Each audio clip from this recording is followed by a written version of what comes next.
Eu sou Raquel Carneiro de Souza, sócia fundadora da Ideal Social, e estou aqui com vocês mais uma vez para a nossa live semanal. E hoje eu trouxe um amigo que eu convido para todos os espaços para falar da BCR, convido para lives onde a gente fala sobre sustentabilidade financeira da organização, sobre a profissão do captador, sobre a atividade de captação de recursos, que é o João Paulo Vergueiro. Então, JP, se apresenta, conta pra gente, para quem está assistindo, eu já estou vendo que tem gente aqui dando oi, e de organizações até do interior do país. Que prazer estar aqui mais uma vez com a Raquel, ter a oportunidade de conversar sobre captação de recursos, falar da BCR, falar do festival, falar dessa profissão, dessa área que a gente adora tanto, gosta muito de promover, que é mobilizar recursos para causas, né?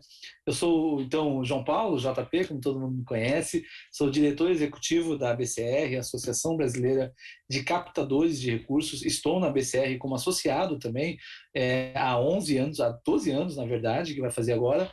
Inclusive, hoje, por coincidência, é um dia eleitoral na associação.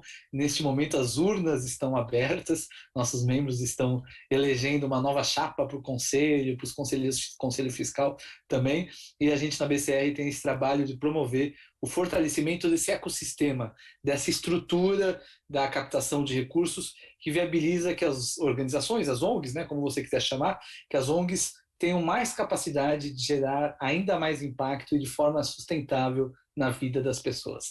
JP, já deu para perceber, quem não te conhecia ainda, que você, assim como eu, é um super entusiasmado pelo terceiro setor, pelo movimento de cultura de doação, pela captação de recursos, enfim, a gente fala feliz da vida, né? A gente fala isso. Todo mundo olha o lado difícil, talvez, dessa profissão, mas a gente olha sempre pelo lado positivo e de o quanto a gente consegue mobilizar a sociedade a partir da atividade de captação de recursos.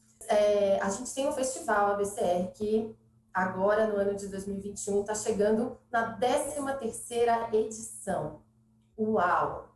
Manter um evento 13 anos consecutivos acontecendo, crescendo, e do tamanho que ele tem sido e com as pessoas que ele tem mobilizado, eu sei que é um grande desafio. E é a maior conferência de captação de recursos que a gente tem hoje na América Latina e que promove discussões sobre esse cenário do terceiro setor, sustentabilidade financeira e captação de recursos. Mas eu sei que nem todo mundo conhece no detalhe o que acontece, o que é a BCR e o que é o festival, né? Como ele conversa com esse trabalho do captador de recursos. Então, conta um pouco para a gente. Qual que é o foco de trabalho da BCR e o que é o festival, que já está no 13º ano? A BCR foi fundada em 1999 por lideranças da sociedade civil que estavam cada vez mais pensando em captação de recursos, em mobilização de recursos para causas. Essas pessoas vinham dentro das próprias ONGs, né, eram funcionárias contratadas como captadoras de recursos ou consultoras prestando serviços para as organizações, e elas perceberam que o campo estava crescendo, o setor estava se desenvolvendo. Isso não é uma invenção brasileira, não é algo que surgiu agora. No mundo inteiro, principalmente em países de economia desenvolvida, os países mais capitalistas, você tem um setor filantrópico muito forte, né? Um setor de filantropia, de ONGs, da sociedade civil muito forte, muito independente, geralmente financiado por quem acredita nas causas. E na década de 90 isso estava crescendo no Brasil, a gente via as organizações cada vez mais buscando a sua independência financeira. Essas pessoas estavam sendo contratadas como captadoras de recursos, se juntaram e falaram: por que a gente não bola uma instituição para promover a nossa causa? Para promover isso que a gente acredita, que é a importância da profissionalização da gestão das organizações da sociedade civil, para que elas sejam financeiramente independentes, para que elas não tenham que passar o pires, que é uma expressão que às vezes as pessoas usam, muito ligadas à captação de recursos, muito ligada à captação de recursos, que é inverso. Tem que passar o pires no final do mês quem não tem uma estrutura bem construída e bem desenvolvida de captação de recursos, porque quem tem tem planejamento, tem estratégia, tem investimento e tem doadores, tem financiadores e financiadoras. Então, o pessoal, 21 anos atrás, se juntou, pessoas muito legais que se construíram a BCR e que 20 anos depois, hoje, a gente, dentre as nossas conquistas, conseguiu, por exemplo, o reconhecimento formal da profissão, para que as pessoas possam ter sua carteira assinada como captadoras de recurso. A gente tem trabalhado com propostas de lei para facilitar a doação, para acabar com o imposto sobre doações. O Brasil é um dos únicos países do mundo que cobra imposto por uma doação que eu receba na ONG. Isso não existe. Geralmente, a gente tem incentivos fiscais, tributários para doar, e não incentivos regressivos, né, que cobram impostos. No mundo inteiro assim, mas no Brasil a gente tem esse imposto, que é o ITCMD, a BCR trabalha para acabar com ele, e a gente tem, de fato, como a Raquel muito bem colocou, há 13 anos realizado o Festival ABCR. Começou com o nome de Festival de Captação de Recursos, depois por um período chamou de FLAC, Festival Latino-Americano de Captação de Recursos, e desde 2014 a gente chama só de Festival ABCR, que é o nosso grande evento do setor, um evento de celebração, um evento em que nós reunimos profissionais do país inteiro que militam pela mesma causa, ou seja, mobilizar recursos para o desenvolvimento da sociedade. E nesses 3 dias, 2 dias, dependendo do ano, a gente troca conhecimento, a gente troca notícia, a gente toma café junto, que esse ano não vai dar porque é online, naturalmente. A gente aprende bastante, a gente se inspira, compartilha exemplos, a gente cresce, né, como uma comunidade de prática, uma comunidade de experiência, uma comunidade que se identifica mobilizando recursos para fazer um país melhor para todo mundo. O festival está na 13ª edição, começou em 2000, começou em 2009, pequeno. Em São Paulo, pequeno é o modo de falar, já tinha 300 pessoas.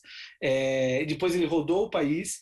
Desde 2015 nós concentramos o evento em São Paulo, e aí ele se consolidou, chegou a ter mais de 800 pessoas, né, na última edição presencial, em 2019. É de fato o maior encontro, acho que até do Hemisfério Sul, mas com certeza da América Latina. Não são tantos encontros assim, de toda forma, né, não que a concorrência seja gigantesca, mas de forma geral, mesmo os encontros internacionais costumam ter 1.000 pessoas, 1.200, então não fica tão fora do panorama global, com a diferença que é a nossa realidade para os nossos profissionais que estão à frente das nossas organizações. Então isso é muito legal. Mas o que a gente quer saber do Festival ABCR é o que esperar de contribuições, porque o tema é um tema muito poderoso. Então, o tema desse ano a gente está falando de conexões para mudar o mundo. E são muitas conexões previstas aí mesmo numa grade online. Então, o que a gente pode esperar de temáticas, de discussões, enfim, de dentro do Festival ABCR agora em 2021? A gente tenta ao máximo proporcionar diversidade, perfis de pessoas do país inteiro, né, inclusão. Tem uma questão de gênero muito forte no nosso setor, inclusive, porque a maioria das pessoas que atuam na profissão é mulher, né? E até esse ano vai ter uma plenária. No terceiro setor de uma forma geral, mas na profissão de captação acaba refletindo isso. Sem dúvida alguma, sem dúvida alguma. Então, o que vai ter o festival? A Raquel já trouxe aí o tema base, né? Esse tema está distribuído em eixos, são eixos temáticos. Nós temos vários eixos temáticos, como cultura de doação, fontes e estratégias de captação de recursos, e por aí em diante. E temos também alguns eixos temáticos mais específicos, como palestras internacionais, palestras dos nossos palestrantes e reuniões dos grupos temáticos que a ABCR tem. No total, são 3 dias de evento, segunda, terça e quarta da próxima semana, de 28 a 30 de junho, começando sempre às 9 horas e acabando por volta das 3h30. Então a gente teve a preocupação e o cuidado de não fazer aqueles dias longos que vão até às 6 da tarde, 6h30, a gente já não se aguenta. Passamos em 3 dias de evento, são 8 sessões plenárias e 56 sessões paralelas no total. Então, a gente está falando, para quem assistiu o evento inteiro, de 15 horas de conteúdo sequencial, né, ao vivo, e mais de 60 horas para assistir depois, no gravado, porque também vai ficar gravado para todo mundo que se inscreveu, para todo mundo que está participando. Aí a gente também sempre tem o cuidado, o carinho de trazer conteúdo que atende organizações pequenas, que estão começando a investir em captação agora. Ao mesmo tempo, vamos trazer casos de organizações grandes, né, para compartilhar a sua experiência e inspirar, como Médicos Sem Fronteiras, GRAAC, Greenpeace e por aí em diante. A gente tem as plenárias com grandes debates. Então, a gente vai debater, por exemplo, a captação para a construção de uma fábrica de vacinas nesse período da pandemia. A gente vai discutir a captação na pandemia e a importância de não ficar só no humanitário, mas também pensar em desenvolvimento institucional.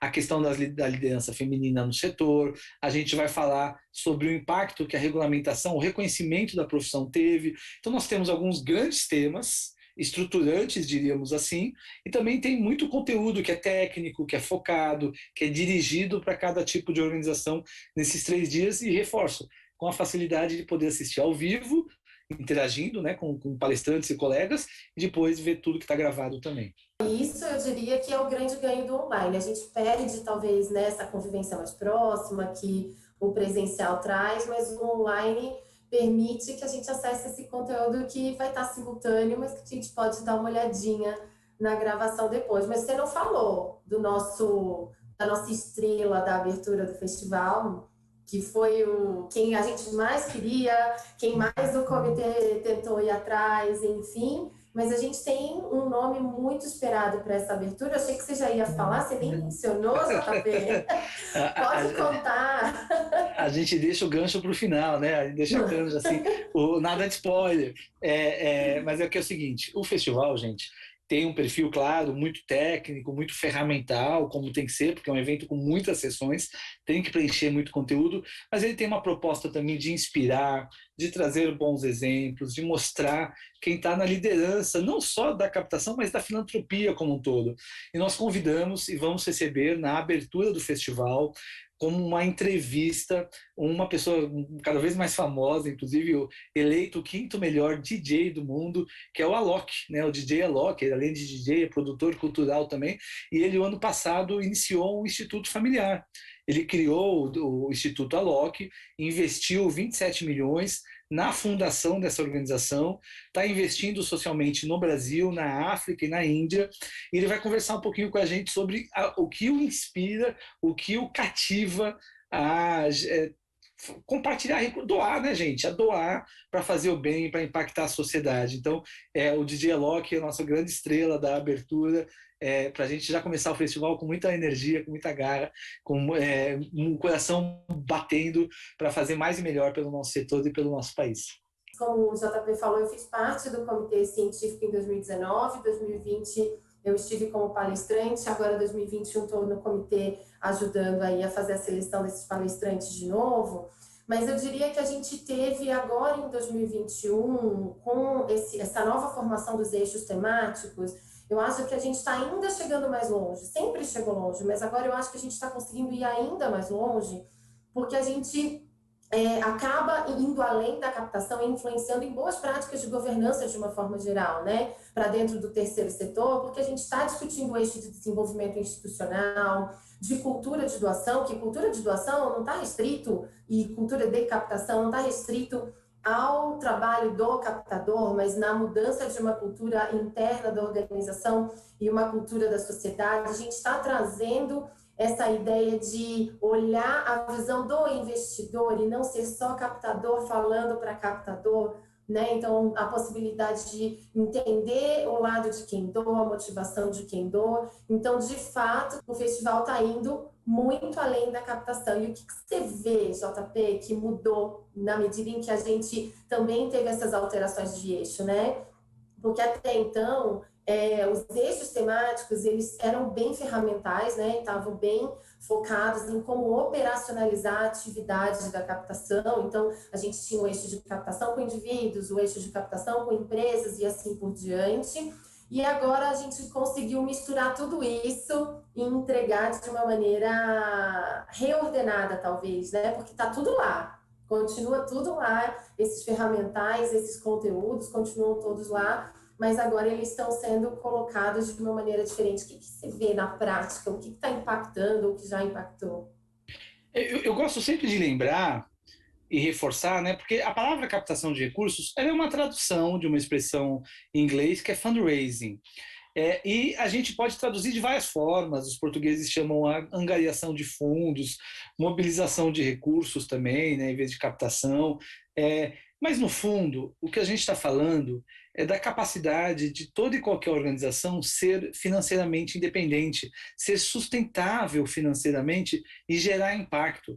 A gente não está falando do pedido pelo pedido, a gente não está falando de dinheiro, não importa o nome que as pessoas usem, seja captação de recursos, seja desenvolvimento institucional, o que importa é a organização ter a visão estratégica de que ela precisa buscar a sua independência e construir os caminhos para isso.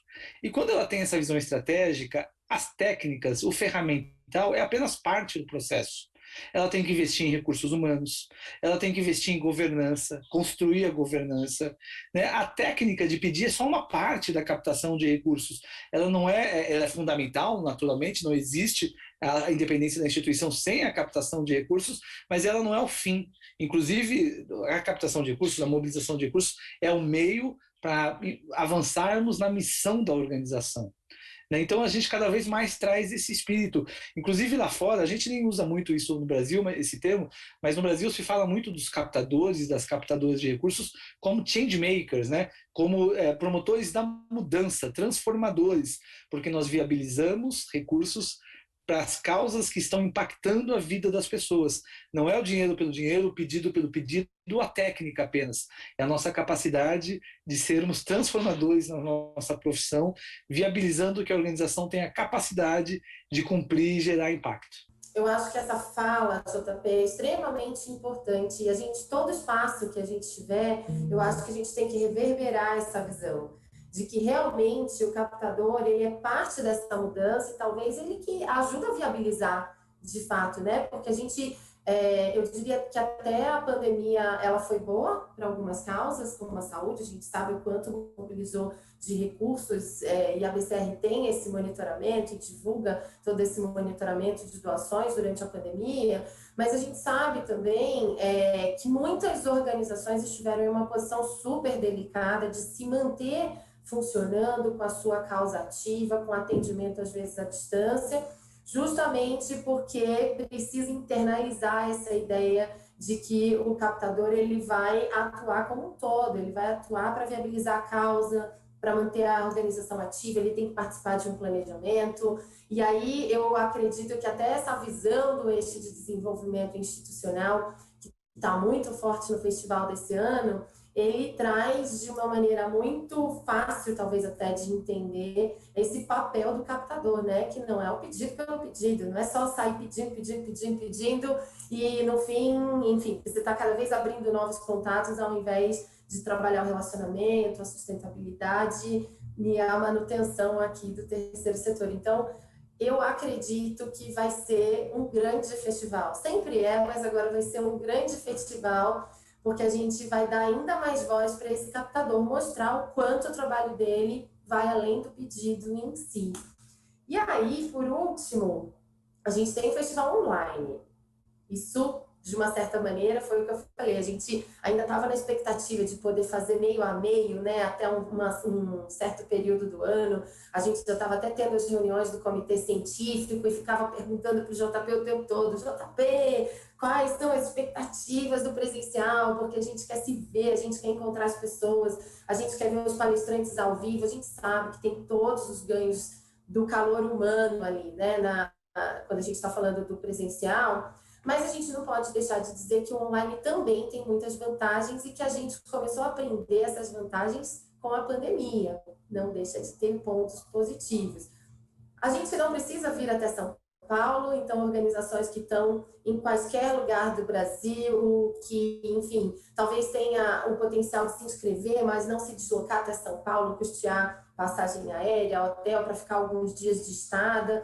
O acesso ele fica muito mais amplo, né? A gente pode acessar de qualquer lugar, Tem a possibilidade de trazer também palestrantes de um raio, né, muito mais amplo, inclusive palestrantes internacionais, que talvez também não pudessem se deslocar até São Paulo. Então, eu diria que a gente tem que olhar por esse lado positivo, que a programação fica muito mais rica e, ao mesmo tempo, a gente consegue chegar mais longe com todo esse conteúdo que é de extrema importância.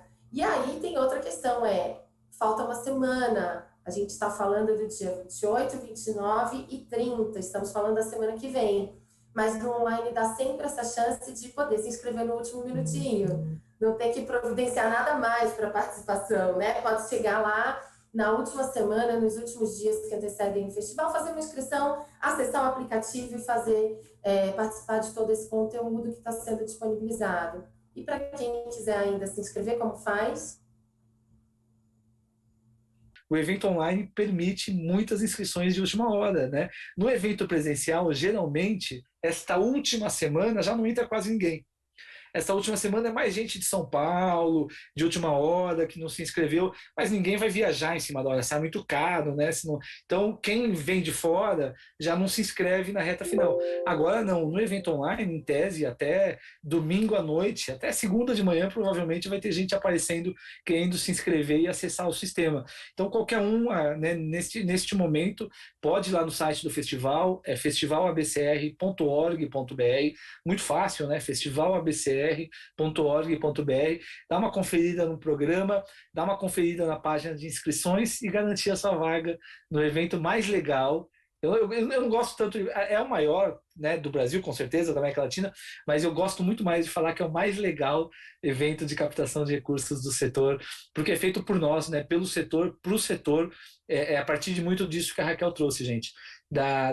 Do comitê, dessa diversidade de opiniões, de visões, que vai além só de um grupo e sempre o mesmo, decidindo as mesmas sessões com pessoas contratadas para palestrar. Não, é um comitê de pessoas voluntárias que seleciona, por meio de um edital principalmente, outras pessoas voluntárias para palestrar. Inclusive a concorrência é muito grande. Esse ano foi de 3-1, pra vocês terem ideia. Não é exatamente tão simples estar lá palestrando. Então é um evento de primeiro nível, qualidade excelente, com pessoas que estão comprometidas com o setor e com você que vai participar e vai assistir com a gente.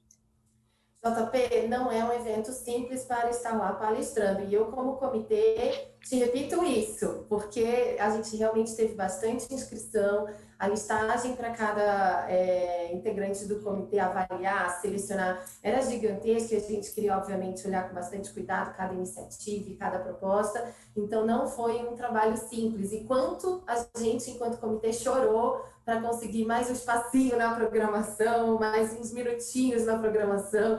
A gente negociou com você o tempo todo para crescer essa programação, porque de fato a gente tinha iniciativas bem interessantes ali, inscritas, né, no edital para se tornar palestrante, que valia super a pena a gente dar luz a essas iniciativas e compartilhar. E, mais uma vez, não está restrito aos eixos das capitais. A gente também, nos palestrantes, conseguiu diversificar com experiências de todo o Brasil. E isso eu acho que é algo que é muito interessante, porque, no geral, não em eventos de captação, porque, como você falou, não tem muita concorrência, né?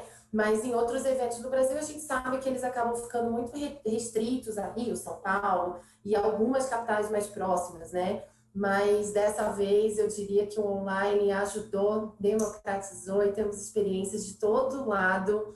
A gente vai continuar fazendo evento, a gente vai continuar fazendo evento online depois da pandemia, né? A gente vai continuar buscando essa acessibilidade. Não vai ser um evento com essa estrutura do festival, vão ser eventos menores, mas os eventos online vão continuar e uma vez por ano a gente vai se encontrar presencialmente e vai fazer uma grande festa da captação de recursos, da mobilização de recursos, uma grande festa de quem está comprometido a fazer um país melhor por meio do trabalho sério e dedicado das ONGs, né, e das causas que a gente defende. Então, o online vai continuar, só que também a gente vai voltar a ter o bom e velho presencial que a gente adora.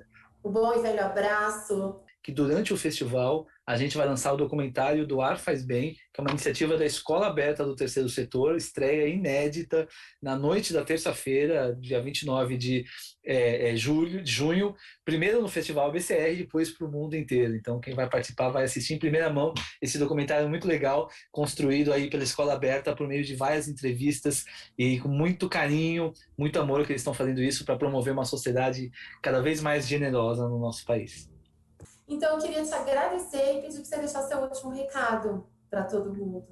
Esse mundo online, né, a pandemia, nos aproximou por um lado, em razão da tecnologia, mas nos afastou de outro, porque o contato humano ele é tão importante. Já falavam isso dos brasileiros, né, que a gente se encontra e pega um no outro, e abraça, e dá beijinho. E a gente, infelizmente, e tem que ser assim mesmo nesse momento, né, perdeu muito disso, né? Mas não é por isso, né, não é porque a gente tem que se cuidar, ficar em casa, que a gente não vai se dedicar a aprender, a interagir, a trocar com quem está lá na linha de frente, que nem nós, né, com os mesmos desafios ou com uma realidade própria. Não é porque a gente está no online, a gente tem que se cuidar e se manter realmente em precaução por causa da pandemia, tudo dando certo. Eu tomo a minha vacina semana que vem, a primeira dose. Não é por isso que a gente vai deixar de investir na gente mesmo, investir nas nossas organizações, pensar no nosso futuro, né, buscando, esperando o momento em que as coisas vão melhorar e realmente vão melhorar, mas até lá, aproveitar essas oportunidades como a do Festival ABCR, um evento feito com muito carinho, com muito comprometimento, com dedicação, são pessoas do bem. Né? É um evento, naturalmente, para um setor da economia, que é o terceiro setor, as organizações da sociedade civil, feito quase 100%, eu acho que é quase não, 100% com pessoas voluntárias. A gente contrata a produção, a gente contrata ali mestres de cerimônias, mas 100% de pessoas voluntárias dedicadas a fazer um país melhor, compartilhando com você um pouquinho do que elas sabem, do que elas gostam, né? Então a gente não pode perder uma oportunidade como essa. Aproveite, esteja com a gente semana que vem, de 28 a 30 de junho. É o evento mais bacana, mais delicioso, mais gostoso e com o diretor mais humilde do mundo. Não, gente, JP, você é ótimo, acho que chegou no objetivo, mas agradeço muito o tempo que você dedicou para estar aqui e falar um pouquinho mais do festival. Obrigada pela participação. Foi um prazer, Raquel, agradeço demais o convite, um grande abraço para todo mundo que nos acompanhou e até breve, né? Fiquem bem. Sim, até breve.